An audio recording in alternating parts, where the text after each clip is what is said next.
ఆస్ట్రేలియాతో ఆరంభమైన one day series ను team India ఓటమితో ఆరంభించింది. ప్రతివేదికగా జరిగిన తొలి వన్డేలో భారత్ ఏకంగా 7 వికెట్ల తేడాతో ఘోర పరాభవాన్ని చావు చూసింది. వర్షం పలుమార్లు అంతరాయం కలిగించిన ఈ మ్యాచ్ లో టీమిండియా బ్యాటింగ్, బౌలింగ్ విభాగాల్లో అటర్ ఫ్లాప్ అయింది. ఈ ఏడాదిలో తొలి వన్డే ఓటమిని ఎదుర్కొంది.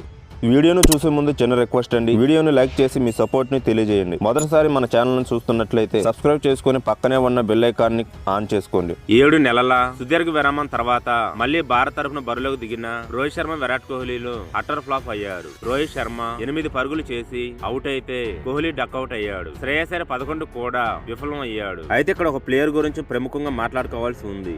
ఎందుకు పనికిరాడని తెలిసినా అతడికి అవకాశాలు ఇస్తూనే ఉండటం గమనార్హం. టీమిండియా కెప్టెన్ శుభ్మన్ గిల్ కూడా తొలి వన్డేలో విఫలం అయ్యాడు. కేవలం 10 పరుగులు మాత్రమే చేసి పెవిలియన్ కు చేరాడు. బౌలింగ్ అనుకూలించే పిచ్చులపై విఫలం అవ్వడం గిల్ కి ఇదేమీ తొలిసారి కాదు. గతంలోనే ఇలానే జరిగింది. ఫ్లాట్ పిచ్చులపై రెచ్చిపోయే గిల్ బౌలింగ్ అనుకూలించే పిచ్చులపై మాత్రం చేతులెత్తేస్తున్నాడు. ఇలాంటి ప్లేయర్ కోసం వజ్రం లాంటి యశస్వి జైస్వాల్ ను పక్కన పెడుతున్నారు. జైస్వాల్ ను కేవలం టెస్టులకు మాత్రమే పరిమితం చేశారు. జైస్వాల్ ఆల్ ఫార్మాట్ ఆడే సత్తా ఉంది. పిచ్చులు ఎలా ఉన్నా నిలబడి ఆడగలిగే సత్తా ఉన్న ఆటగాడు. అయినప్పటికీ జైస్వాల్ ను వన్డే టీ20లకు దూరం పెడుతూనే ఉన్నారు. ఇప్పటికైనా టీమిండియా మేనేజ్మెంట్ కళ్ళు తెరవాల్సి ఉంది. ఇలానే గిల్లుకు అవకాశాలు ఇస్తూ జైస్వాల్ ను పక్కన పెడుతుంటే మొదటికే మోసం వచ్చే అవకాశం ఉంది. ప్రస్తుతం రోహిత్ శర్మ, గిల్లుల కంటే కూడా జైస్వాల్ ఎన్నో రెట్లు మేలు. వీరిద్దరి కంటే కూడా జైస్వాల్ కు ప్లేయింగ్ ఎలెవెన్ లో ఆడే అర్హతలు ఉన్నాయి. గిల్లును పక్కన పెట్టి జైస్వాల్ ను ప్లేయింగ్ ఎలెవెన్ లో ఆడించాలి.